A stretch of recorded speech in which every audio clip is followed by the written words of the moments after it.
Hello guys, this side Nitya and you are connected with the jobs with Nitya channel.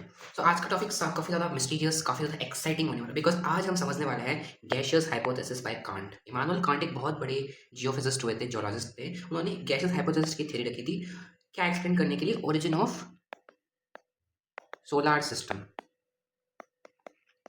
Solar system को origin को find out करने के लिए कैसे सन, कैसे अर्थ जिस पे हम रह रहे हैं और जो सैटेलाइट्स है लाइक मून, ये कैसे बने, कैसे ओरिजिन हुआ, कैसे फॉर्मेशन हुआ, ये सब हम जानने वाले हैं। तो without wasting time we may proceed.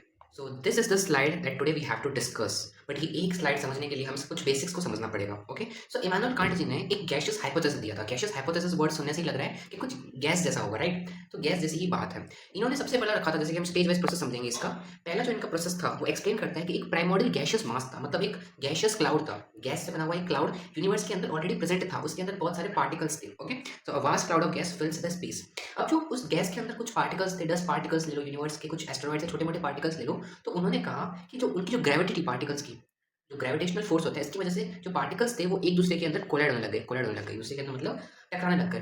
टकराने की वजह से उनके अंदर एक फोर्स जनरेट हुआ, एक रोटेशन जनरेट हुआ, रोटेटरी मोशन के अंदर वो चला। जैसे जैसे रोटेशन हुआ तो वो जो पर्टिकुलर प्राइमोर्डियल मास था, मैटर था, वो हीट जनरेट हुई। हमें पता है कि जब कोई भी पार्टिकल्स कोलाइड होते हैं तो उसके अंदर in the form of energy heat generate होती है। ओके, तो हीट ने क्या किया, जो प्राइमोर्डियल मैटर था उसको एक गैशियस नेबुला, नेबुला मतलब गैशियस क्लाउड के अंदर, जो कि बहुत ही हॉट था, उसके अंदर कन्वर्ट कर दिया। अब जैसे जैसे रोटेशन हुआ, रोटेशन होने से क्या होता है ना, सेंट्रीफ्यूगल फोर्स ने एक्सीड कर दिया सेंट्रीपिटल फोर्स को। सेंट्रीफ्यूगल फोर्स का मतलब क्या होता है, जो कि सेंटर से बाहर लग रहा है उसको हम सेंट्रीफ्यूगल फोर्स कहते हैं। सेंट्रीपिटल फोर्स मतलब जो टुवर्ड्स सेंटर लग रहा है, ठीक है? तो जब सेंट्रीफ्यूगल फोर्स ने सेंट्रीपिटल फोर्स को एक्सीड किया तो इसकी वजह से क्या हुआ ना, जो नेबुला था, जो कि वो गैशियस क्लाउड था, वो एक्सपेंड हो गया। एक्सपेंड होने की वजह से क्या हुआ पता है, जैसे जैसे मास एक्सपेंड होता है तो according to the Kant, Immanuel Kant, कि जैसे जैसे वो नेबुला एक्सटेंड हुआ वैसे वैसे उसकी इंक्रीज हुई थी, उसकी स्पीड थी वो इंक्रीज हुई थी। और जैसे जैसे उसकी स्पीड इंक्रीज हुई थी, जैसे जैसे डिस्क शेप में वो बन गया था। जो क्लाउड था ना वो डिस्क शेप में फ्लैट हो गया था। ओके, तो centrifugal force flatten into a disc shape. अब वो डिस्क शेप में हुआ तो उसकी स्पीड काफ़ी ज़्यादा हो गई थी स्पीड उसकी, क्योंकि काफ़ी एक्सपेंड भी हो गया था। तो उस डिस्क शेप में से ओके, जब सेंट्रीफ्यूगल फोर्स ने एक्सीड किया सेंट्रीपिटल फोर्स को, तो फोर्स बाहर की साइड इतना ज़्यादा था कि उस मटेरियल में से, उस प्राइमोर्डियल मैटर के अंदर से 9 रिंग्स सेपरेट हो गई। कितनी rings? 9 rings got separated. So the 9 rings got separated from it. Okay, so rings are formed in this matter and the rings contains due to gravity. अब जो रिंग्स थी वो सेपरेट हो गई, तो रिंग्स के अंदर भी तो मटेरियल होगा ना। जैसे कि अब मैं बोलता हूँ, एक मिनट, जैसे कि मैं बोलता हूँ आपको ये रिंग है, ओके, ये रिंग है, ये रिंग है, तो रिंग्स के अंदर भी तो मटेरियल है ना, मटेरियल प्रेजेंट है। तो material over the period of time condense हो गया, बिकॉज एट उस टाइम पे बहुत ज़्यादा हॉट था, बहुत ज़्यादा मॉल्टन स्टेट के अंदर था।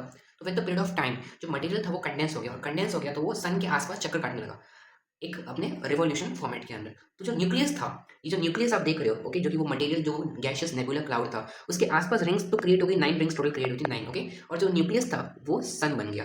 टोटली मेरी कोई हाइपोथेसिस नहीं है, ओके, मैंने कुछ इन्वेंट नहीं किया। ये जो गैशियस हाइपोथेसिस है इमानुएल कांट सर की, वही मैं आपको एक्सप्लेन कर रहा हूँ। ओके, तो central part become the sun and other parts which are rings around the nucleus और we can say the sun, जो कि कंडेंस होके हमारे प्लैनेट्स बन जाते हैं। Got it?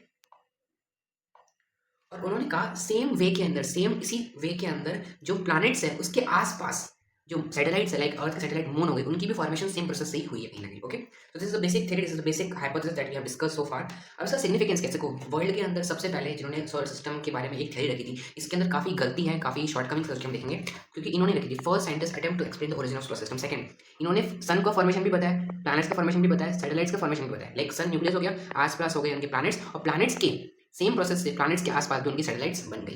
ओके, थर्ड, इन्होंने बताया कि इन्होंने रोटेशन के बारे में बात करी थी, कैसे मटेरियल्स कोलाइड होते हैं ग्रेविटेशनल फोर्स से और उनमें एक रोटेटरी मोशन इंड्यूस होता है। ओके, सेंट्रीफ्यूगल फोर्स की बात करी, इन्होंने कंडेंसेशन की भी बात करी थी। लास्ट, इन्होंने लेटर फाउंडेशन, मतलब इनकी थ्योरी फर्स्ट एंड लास्ट तो थी नहीं, इनके बाद भी काफी जो जियोलॉजिस्ट है, जो साइंटिस्ट है, उन्होंने अपनी थ्योरी रखी होगी, राइट? तो उन्होंने आगे की थ्योरी, एक लैप्लास की नेबुलर हाइपोथेसिस थ्योरी है, जो कि हम कल के सेशन में देखेंगे क्या कहता है लैप्लास, ठीक है? तो इन थ्योरी के बारे में बताया। अब गलतियां क्या थी, क्रिटिसिज्म क्या था? पहला क्रिटिसिज्म, ये जो गैशियस क्लाउड था ये आया कहाँ से यूनिवर्स में, इसका एग्जिस्टेंस कहाँ है, ये इन्होंने नहीं बताया। दूसरा, इन्होंने ये एक्सप्लेन नहीं किया कि सोर्स इनिशियल रोटेशन का क्या है, कि मटेरियल्स की कोलाइड होने से इतना रोटेटरी मोशन कैसे फास्ट हो सकता है, इन्होंने नहीं बताया। ओके, इन्होंने ये भी नहीं बताया कि सन ने 99.8% मास होल्ड क्यों किया। देखो सिंपल सी बात है, अगर 9 रिंग सेपरेट हुई है और बीच का जो न्यूक्लियस है, जो कि आगे जाके सन बना, तो सन का मास तो as compared to other planets and rings कम ही होना चाहिए। बट सन का जो मास है वो 99.8% है और बाकी प्लैनेट्स बचे कुछ है, ठीक है? तो उन्होंने वो एक्सप्लेन नहीं कर पाया। इन्होंने ये एक्सप्लेन नहीं किया कि इतने कम समय के अंदर कैसे कंडेंसेशन हो गया, कैसे कूलिंग हो गई और कैसे प्लैनेट्स बन गए। ओके, इन्होंने कहा कि बहुत फटाफट प्रोसेस हो गया, रात को सब टूटा, सुबह सब बन गए, ऐसा थोड़ी चलता है, राइट? ओके, तो इन्होंने ये समझा नहीं पाया। सेकंड, इन्होंने एविडेंस ही नहीं दिया कि रिंग कैसे बनी।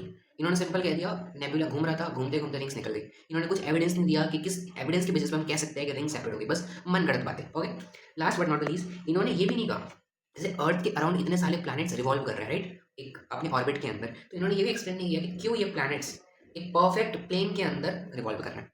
सो this are the shortcoming, so that's all about gaseous hypothesis by Kant. कल की थ्योरी में हम पढ़ेंगे लैप्लास की थ्योरी जो कि नेबुलर हाइपोथेसिस है। ओके, सो ये देखनी बहुत जरूरी थी वीडियो, बिकॉज अगर आपने ये सेशन को अटेंड किया तो ही आप उस नेबुलर हाइपोथेसिस को समझ पाओगे। So this all about today. So अगर सेशन को अच्छा लगा तो लाइक कर देना और कमेंट कर देना। Okay, will meet tomorrow.